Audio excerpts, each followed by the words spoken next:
Hello friends, welcome to the beauty of Ayurveda. Friends, आज के इस सेशन में हम लोग शॉक के बारे में जानेंगे। सबसे पहले डेफिनेशन क्या दी है शॉक की। It is acute clinical syndrome characterised by hypoperfusion and severe dysfunction of vital organ. इसमें क्या होता है, मतलब एक कंडीशन है जो एक्यूट है, ठीक है, इसको सिंड्रोम माना गया है। इसमें क्या होता है, हाइपोपरफ्यूजन हो जाता है। हाइपोपरफ्यूजन मतलब reduced amount of blood flow, जो भी ब्लड फ्लो का अमाउंट है वो कम हो जाता है, रिड्यूस्ड हो जाता है। And severe dysfunction of vital organ, बहुत ज्यादा जो सीवियर डिसफंक्शन हो जाता है, जो भी अपने वाइटल ऑर्गन्स है उनका डिसफंक्शन होने की वजह से जो कंडीशन आती है उसी को अपन शॉक बोलते हैं।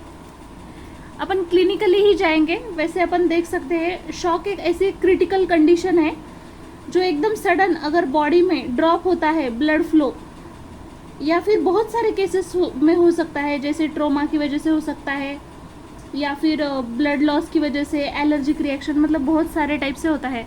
तो अपन according to surgery point of view देख रहे हैं इसको, ठीक है।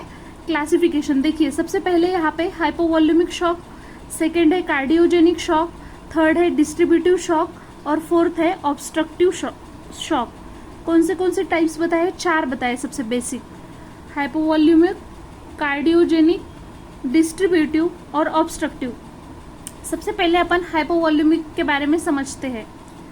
हाइपोवॉल्यूमिक शॉक में क्या क्या होता है? सबसे पहले तो लॉस ऑफ ब्लड होता है, जैसे कि उसको अपन हीमोरेजिक शॉक में अंडर उसमें लेते हैं। जैसे बहुत ज्यादा अगर किसी इंसान का लॉस ऑफ ब्लड हो रहा है तो हीमोरेजिक शॉक के अंडर आएगा। बर्न शॉक कब बोलेंगे उसको? जब मतलब उसका प्लाज्मा वगैरह लॉस हो गया, लॉस ऑफ प्लाज्मा। बर्न के केस में ज्यादातर ये प्लाज्मा का लॉस मिलता है अपन को। Loss of fluid, dehydration as in gastroenteritis, मतलब फ्लूइड का लॉस हो जाना, मतलब जैसे डिहाइड्रेशन हो जाता है ना पेशेंट, उसमें फ्लूइड अगर लॉस होता है, गैस्ट्रोएंटेराइटिस के केस में अपन को मिलेगा ये। तो ये 3 चीजें याद रखो हाइपोवॉल्यूमिक के कंसिडर में। एक तो लॉस ऑफ ब्लड हो गया, loss of plasma, loss of fluid. देखिए हाइपोवॉल्यूमिक जो है ये एक ऐसी कंडीशन है जिसमें क्या होता है, पेशेंट का मतलब सडनली लॉस हो जाता है lot of blood fluid from the body, उसी को अपन हाइपोवॉल्यूमिक बोलते हैं। मतलब इसमें ब्लड भी आएगा, प्लाज्मा आएगा, फ्लूइड पूरा इसमें इंक्लूडेड रहता है। देखिए अभी हिमोरेज के अपन टाइप्स देखते हैं। हिमोरेज किसे बोलेंगे? लॉट ऑफ मतलब ब्लीडिंग अगर किसी बॉडी से होती है तो उसको बोलते हैं haemorrhage. Lot of bleeding inside the body. तो देखिए यहाँ पे बहुत सारे उसके टाइप्स बताए, मतलब अलग अलग क्लासिफिकेशन के हिसाब से हिमोरेज बताया है। सबसे पहले अपन देखेंगे यहाँ पे depending upon nature of vessel involve, मतलब उसमें कौन सी वेसल इन्वॉल्व है उसके हिसाब से। सबसे पहले आर्टेरियल हिमोरेज है, ब्राइट रेड इन कलर रहता है। इसमें जो ब्लड फ्लो होता है वो कैसा कलर का रहता है? ब्राइट रेड कलर रहता है। और pulsation of artery can be seen, इसमें अपन आर्टरी में पल्सेशन भी देख सकते हैं। उसके बाद वीनस हिमोरेज। वीनस हिमोरेज क्या रहता है? डार्क रेड इन कलर, मतलब इसमें ना जो ब्लड लॉस होता है वो कैसा रहता है? वीनस में डार्क रेड कलर का रहता है और ये नॉन पल्सेटाइल रहता है। और जो कैपिलरी हिमोरेज है रेड इन कलर रहता है। तो सिंपल है, देखिए आर्टेरियल, वीनस, कैपिलरी। आर्टेरियल में ब्राइट रेड, इसमें डार्क रेड, और कैपिलरी में कौन सा है? रेड। ये अब बस आपको ऊपर से ध्यान रखना है। सेकेंड जो है हिमोरेज में ही वो क्लासिफिकेशन है depending upon timing of haemorrhage, मतलब कब हुआ, टाइमिंग के हिसाब से अपन जाएंगे। तो सबसे पहले है primary haemorrhage at the time of surgery, जब सर्जरी होती है ना उस टाइम पे जो होता है ना उसको प्राइमरी हिमोरेज बोलेंगे। Reactionary haemorrhage after 6 to 12 hour of surgery, मतलब सर्जरी होने के बाद जो 6 to 12 आवर होते हैं उसमें जो ब्लड लॉस होता है ना उस रिएक्शनरी हिमोरेज बोलेंगे उसको। और थर्ड है secondary haemorrhage after 5 to 7 days of surgery. Surgery complete होके 5 to 7 डेज होने के बाद जो ब्लीडिंग होती है ना उसको सेकेंडरी हिमोरेज के अंडर लेंगे अपन। अभी थर्ड जो क्लासिफिकेशन है depending upon duration of haemorrhage, मतलब ड्यूरेशन के हिसाब से है। अभी सबसे पहला है acute haemorrhage, occur suddenly. Acute का मतलब ही है कि जो सडनली होता है। इसमें एग्जाम्पल में oesophageal variceal bleeding due to portal hypertension.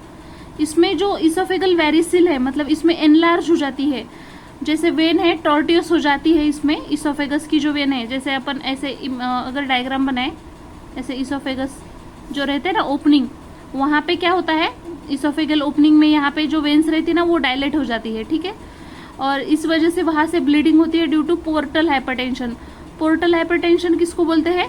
इसमें इंक्रीज हो जाता है pressure within the portal venous system. यहाँ पे जो इनलार्जमेंट होती है वेन्स की इसोफेगस में, मतलब जो कनेक्ट करेगी स्टमक को और इधर थ्रोट को, मतलब इसके बीच में यहाँ पे जो वेन्स रहती है ना, वहां पे एनलार्जमेंट हो जाती है। देखिए एक्यूट में अपन ने क्या देखा? इसोफेगल वेरिसिल ब्लीडिंग देखा ड्यू टू पोर्टल हाइपरटेंशन। और सेकंड है chronic hypertension occur over a period of time. Chronic मतलब ऑब्वियसली, एक्यूट मतलब वही सडनली हो गया, और क्रोनिक मतलब बहुत टाइम के बाद, over a period of time. तो इसमें ना एग्जाम्पल हीमोरॉइड्स आएगा, पाइल्स आएगा, या फिर क्रोनिक ड्यूडिनल जो अल्सर्स है ना, वो इसमें एग्जाम्पल आएंगे। इसमें एनल जो कैनल रहती है वो स्वेल पेनफुल, मतलब वहां पे जो वेन्स रहेंगे एनल कैनल में रीच करने वाले, वहां पे स्वेलिंग या फिर पेन होता है। ठीक है, अभी अपन ने नेक्स्ट जो क्लासिफिकेशन है depending upon nature of bleeding, nature of bleeding के हिसाब से अगर देखें तो एक्सटर्नल हिमोरेज और इंटरनल हिमोरेज। तो सबसे पहले एक्सटर्नल हिमोरेज के बारे में देखते हैं। एक्सटर्नल उसी को रिवील्ड बोलते हैं, नाम में ही है देखो, रिवील मतलब निकल के बाहर आ रहा है। जैसे कि इपिस्टैक्सिस ले लो एग्जांपल। इपिस्टैक्सिस मतलब जैसे नाक से ब्लीडिंग हो रही है तो बाहर आ रही है ना, मतलब जो अपन को दिखेगी, एक्सटर्नल आएगी ब्लीडिंग। ठीक है, हिमेटेमेसिस भी है एक, जिसमें मतलब जब भी स्टमक वोमिटिंग वगैरह होती है ना, उसमें ब्लड मिक्स्ड रहता है, रिगर्गिटेशन ऑफ ब्लड, मतलब वो जो ब्लड रहेगा उसमें मिक्स आएगा, हिमेटेमेसिस बोलते हैं उसको, हिमेप्टेमेसिस ऐसे वर्ड है, तो वो भी आपको याद रखना है। इसमें ब्लीडिंग दिखेगी एक्सटर्नली। लेकिन सेकंड जो टाइप है इंटरनल हिमोरेज, या फिर इसी को कंसील्ड हिमोरेज भी बोलते हैं, इसमें क्या होता है कि ब्लड अपन को दिखता नहीं है, मतलब इंटरनली हो रही है ब्लीडिंग लेकिन बाहर नहीं आ रही है। जैसे स्प्लेनिक रप्चर हो गया फॉलोइंग इंजुरी, मतलब इंजुरी के बाद स्प्लेनिक रप्चर हो रहा है, या फिर रप्चर्ड एक्टोपिक जेस्टेशन हो गया, लीवर लेसरेशन फॉलोइंग इंजुरी, मतलब इंजुरी की वजह से वो लेसरेशन वगैरह हो गया। ये सारी कंडीशन है ना फ्रेंड्स, इसमें वो ब्लीडिंग जो है ना वो बाहर ही नहीं आती, मतलब अपन को दिखेगी नहीं वो बाहर से। अभी सेकेंड है पैथोफिजियोलॉजी, समझते हैं अपन कि क्या होता है एक्चुअल अपन बॉडी में। Pathophysiology of haemorrhagic shock. Loss of more than 30 to 40% of the blood volume. जो ब्लड वॉल्यूम लॉस हो रहा है वो कितना हो रहा है? मोर देन 30 to 40%, मतलब 30 से 40% से भी ज्यादा ब्लड जो है लॉस हो रहा है। Result in a fall in the blood pressure. इसकी वजह से क्या हो रहा है? जो ब्लड प्रेशर है ना वो फॉल हो रहा है। And gross hypoperfusion. हाइपोपरफ्यूजन मतलब क्या देखा था अभी अपन ने कि इसमें अमाउंट ऑफ ब्लड फ्लो जो है वो रिड्यूस हो जाता है। तो यहाँ पे यही बोला है कि फॉल अगर हो गया ऑब्वियसली ब्लड प्रेशर, तो उसकी वजह से क्या होगा? हाइपोपरफ्यूजन होगा ना, अमाउंट ऑफ ब्लड फ्लो भी क्या रहेगा? ऑब्वियसली कम होगा of the tissue, leading to haemorrhagic shock. इस वजह से हिमोरेजिक शॉक होता है। मतलब सिंपली समझिए कि अगर ज्यादा से ज्यादा ब्लड लॉस हो रहा है, फॉल होगा ना, फिर ब्लड प्रेशर तो वो कम ही होगा, क्योंकि वॉल्यूम ज्यादा होता तो प्रेशर भी क्या होता है? बढ़ता है ना। यहाँ पे वो फॉल हो गया तो उसकी वजह से ग्रॉस जो हाइपोपरफ्यूजन है उसमें भी क्या होगा? फॉल होगा ना of the tissue, leading to, उस वजह से हिमोरेजिक शॉक होगा। ठीक है, उसके बाद the evolution of haemorrhagic shock can be, मतलब इसी को और 4 स्टेजेस में बताया है। स्टेज 1 मतलब क्लास 1, क्लास 2, क्लास 3, क्लास 4 ऐसे स्टेजेस में बताया है। तो अपन एक पहली स्टेज पे आते हैं, मतलब जो क्लास 1 हिमोरेजिक शॉक है, ब्लड लॉस लेस देन 750। अगर 750 से भी कम हो रहा है, 750 ml जो है उससे भी कम ब्लड लॉस हो रहा है, तो इसको अपन माइल्ड बोलेंगे। ठीक है, माइल्ड हिमोरेजिक शॉक बोलेंगे। जिस केस में ब्लड लॉस 750 ml से कम हो रहा है तो उसको क्या बोलेंगे? माइल्ड हिमोरेज बोलेंगे। इसमें क्या होगा? Less than 15% of the blood volume, total जो ब्लड वॉल्यूम है उससे less than 15% of the blood volume यहाँ पे लॉस हो रहा है। When there is a blood loss, peripheral venoconstrictions takes place and compensate for the loss of blood volume by shifting some blood into the central circulation. मतलब जब blood loss हो रहा है तो उसमें क्या हो रहा है? पेरिफेरल में क्या हो रहा है? विनोकॉन्स्ट्रिक्शन हो रहा है। ठीक है, और कंपनसेट फॉर, इसकी वजह से क्या हो रहा है? Loss of blood volume by shifting some blood into central circulation. देखिए अगर हमारे बॉडी में बहुत ज्यादा ब्लड लॉस हो रहा है तो सबसे इंपॉर्टेंट ब्लड कहाँ लगेगा अपन को? सेंट्रल ऑर्गन्स में, जो वाइटल ऑर्गन्स है वहां पे लगेगा ना। तो यहाँ पे क्या होता है? जो साइड में जो ब्लड रहता है वो शिफ्ट कहाँ पे होगा? सेंट्रल सर्कुलेशन में होगा कि नहीं? बॉडी के जो मेन पार्ट्स है उसमें ही होगा ऑब्वियसली। तो वही होता है यहाँ पे, ज्यादा ब्लड लॉस होने की वजह से क्या होगा? वो शिफ्ट हो जाएंगे कहाँ पे? सेंट्रल सर्कुलेशन में। Apart from the mild tachycardia and thirst there may be no other symptom or sign suggesting hypovolaemia. मतलब माइल्ड जो टैकीकार्डिया है जिसमें जो हार्ट रेट है वो बढ़ जाता है इसमें, और थर्स्ट भी बढ़ जाती है। देयर में भी नो अदर सिम्टम, मतलब दूसरा अपन को यहाँ पे कोई सिम्टम नहीं मिलेगा। साइन सजेस्टिंग हाइपोवॉल्यूमिया, मतलब ये साइन क्या सजेस्ट करते हैं, हाइपोवॉल्यूमिया, मतलब इसमें ब्लड जो लिक्विड पोर्शन रहता है ब्लड का वो बहुत ज्यादा ही कम हो जाता है, ठीक है, हाइपोवॉल्यूमिया सजेस्ट करता है। The blood pressure, urine output and mentation are all normal in the class 1 shock, मतलब इसमें सभी नॉर्मल हो जाता है, यूरिन आउटपुट, ब्लड प्रेशर, ये सारी जो चीजें हैं वो नॉर्मल हो जाती है, ठीक है। अभी सेकेंड के ऊपर आते हैं, क्लास 2 जो है हिमोरेजिक शॉक के बारे में, तो इसको मॉडरेट शॉक भी बोलते हैं। लॉस ऑफ ब्लड इसमें कितना होता है, 800 to 1500 ml, मतलब 800 to 1500 ml के बीच में लॉस हो जाता है, मतलब 15 to 30% जो है ब्लड वॉल्यूम लॉस हो रहा है यहाँ पे, इसी वजह से इसको मॉडरेट शॉक बोल रहे हैं। Peripheral vasoconstriction may not be sufficient to maintain the circulation, मतलब ये जो वैसोकॉन्स्ट्रिक्शन है अभी इसमें सफिशिएंट नहीं हो रही है, मतलब जो सर्कुलेशन को मेंटेन करने के लिए सफिशिएंट होती थी पहले, लेकिन यहाँ पे नहीं हो रही क्योंकि यहाँ पे ब्लड लॉस थोड़ा ज्यादा है ना, 800 to 1500। Hence the adrenaline and non adrenaline catecholamine related from the sympathoadrenal system causes powerful vasoconstriction of both arteries and when. इस वजह से क्या होगा, अपने बॉडी में एड्रेनालिन नॉन एड्रेनालिन सिक्रेट हो जाएंगे और उसी वजह से जो सिम्पैथोएड्रेनल जो सिस्टम है वो पावरफुल क्या करेंगे, वैसो कॉन्स्ट्रिक्शन करेंगे, मतलब ज्यादा कॉन्स्ट्रिक्शन करेंगे आर्टरी और वेन का, तो शायद ये रीच कर पाए जो भी सेंट्रल ऑर्गन्स रहते हैं वहां पे। Increased secretion of ADH causes retention of water and salt, thirst increases, मतलब इसमें क्या होगा, एडीएच का सिक्रेशन और बढ़ेगा। क्यों बढ़ेगा, क्योंकि यूरिन वगैरह लॉस नहीं ज्यादा होना चाहिए, वाटर का वगैरह रिटेंशन होना चाहिए। एडीएस एंटी डायूरेटिक हार्मोन जो कि रहता है अपने बॉडी में क्या फंक्शन करता है, वो मतलब वो डायूरेसिस को रोकता है ना, अपने बॉडी में जो सॉल्ट या फिर वाटर मिनरल्स ये सारी चीजें हैं वो बाहर नहीं जाने देता है ना, रिटेंट करता है, वाटर को बाहर नहीं जाने देगा, ठीक है। Clinically the patient show a heart rate of, मतलब जो पेशेंट जो है उसके हार्ट रेट अपन को शो होंगे of 100 to 120 beats per minute and elevated diastolic pressure, मतलब वो पेशेंट के कितने बीट फील हो रहे हैं अपन को, 100 to 120 बीट्स पर मिनट हो रहे हैं, एंड एलिवेटेड डायस्टोलिक प्रेशर, उसका डायस्टोलिक प्रेशर भी क्या हो रहा है, एलिवेट हो रहा है, ठीक है। द सिस्टोलिक प्रेशर में रिमेन नॉर्मल, लेकिन उसका जो सिस्टोलिक प्रेशर है वो कैसे है, नॉर्मल है एकदम।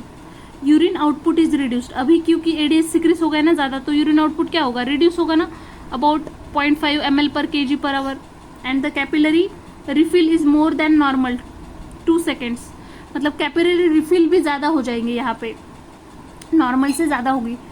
Extremities may look pale and the patient is confused and thirst, obviously अभी देखो उसको ब्लड रीच उतनी नहीं हो रही है ना, तो वो कैसे पेशेंट दिखेगा अपन को, एकदम पेल दिखेगा, एक तो कंफ्यूज्ड और थर्स्ट, उसको प्यास भी बहुत ज्यादा लगेगी।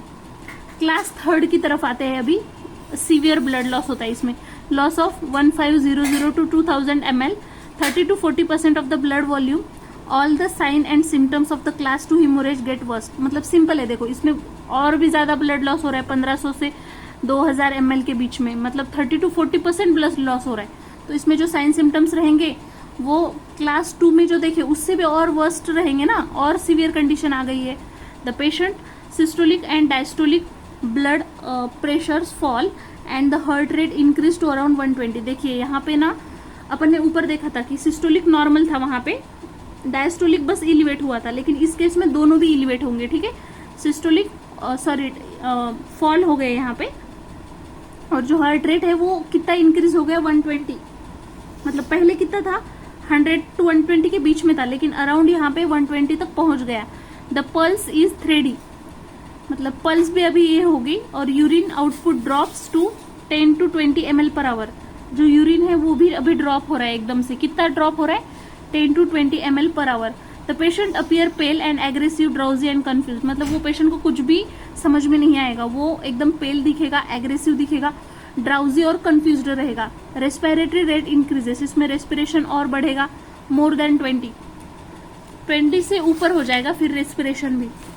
उसके बाद क्लास 4 के तरफ आते हैं, तो यहाँ पे the blood loss of more than 2000 ml, इसमें ब्लड लॉस और मोर देन देखिए 2000 ml से भी ज्यादा हो रहा है, मतलब greater than 40% of the blood volume, result in class 4 shock. Peripheries are cold, मतलब इसमें पूरे जो उसके लिम्स वगैरह रहेंगे वो पूरे कोल्ड हो जाएंगे।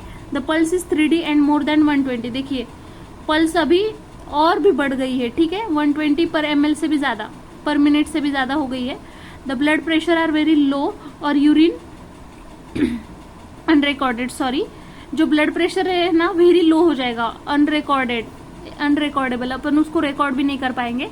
इफ परसिस्टेंट, मतलब ये कंडीशन ऐसे ही रही, उसकी वजह से क्या क्या डैमेज होगा, अदर ऑर्गन जैसे कि अपनी जो जीआईटी है, म्यूकोजल अल्सरेशन, अपर जीआईटी ब्लीडिंग होगी, absorption of bacteria, toxin, bacteraemia. मतलब देखिए अगर ये कंडीशन ऐसे ही सिचुएशन चलती रहे तो उसकी वजह से अपने जीआईटी के ऊपर बहुत इफेक्ट होगा, जैसे म्यूकोजल अल्सरेशन रहेगा, अपर जीआई ब्लीडिंग होगी, absorption of bacteria, toxins, bacteraemia. Liver में क्या होगा कि reduced clearance of toxic, liver अपनी जो क्लियर कर रही थी पहले टॉक्सिन वो अब रिड्यूस नहीं कर पाएगी। किडनी जो है एक्यूट रीनल फेल्योर, किडनी में भी क्या होगा, एक्यूट रीनल फेल्योर हो जाएगा। और लंग्स में लॉस ऑफ सर्फेक्टेंट हो जाएगा, लंग्स में क्या होगा, loss of surfactant. Increased alveolo capillary permeability, interstitial oedema, इसमें क्या क्या हो रहा है देखिए, लंग्स में एक तो लॉस ऑफ सर्फेक्टेंट हो रहा है, इंक्रीज्ड अल्वियोलो कैपिलरी परमेबिलिटी होगी, इंटरस्टिशियल इडिमा होगा। उसके बाद मल्टी ऑर्गन फेल्योर, ज्यादा से ज्यादा ऑर्गन फेल्योर होते हैं, जैसे consequent to haemorrhagic shock is associated with high mortality rate. मतलब ऐसे पेशेंट में, हिमोरेजिक शॉक में जो पेशेंट रहते हैं जिसमें मल्टी ऑर्गन फेल्योर रहता है तो उसमें हाई मोर्टेलिटी रेट अपन को मिली है, ज्यादातर ज्यादा लोग डेड हो जाते हैं, ठीक है। इसको मैनेज कैसे करेंगे, सबसे इंपॉर्टेंट, तो ट्रीटमेंट कैसे करते हैं, जनरल मेजर ट्रीटमेंट। एक तो हॉस्पिटलाइजेशन, वो पेशेंट को हॉस्पिटल में एडमिट करेंगे। Care of all the critically ill patient with ABC, ABC तो सबको ही पता होगा, एयरवे, ब्रीदिंग एंड सर्कुलेशन, ये तीनों जो है उसकी केयर करेंगे अपन। उसके बाद oxygen should be administered by face mask to all the patient who are in shock but are conscious and are able to maintain their airway. यहाँ पे बोला है ऑक्सीजन शुड बी, किसको देना है, फेस मास्क से उसको ऑक्सीजन देना है to all the patient who are in shock, जो शॉक में चले गए बट वो शॉक में जाने के बाद भी वो कॉन्शियस है, and able to maintain their airway, खुद के एयरवे खुद मेंटेन कर पा रहे, तो उस केस में देंगे।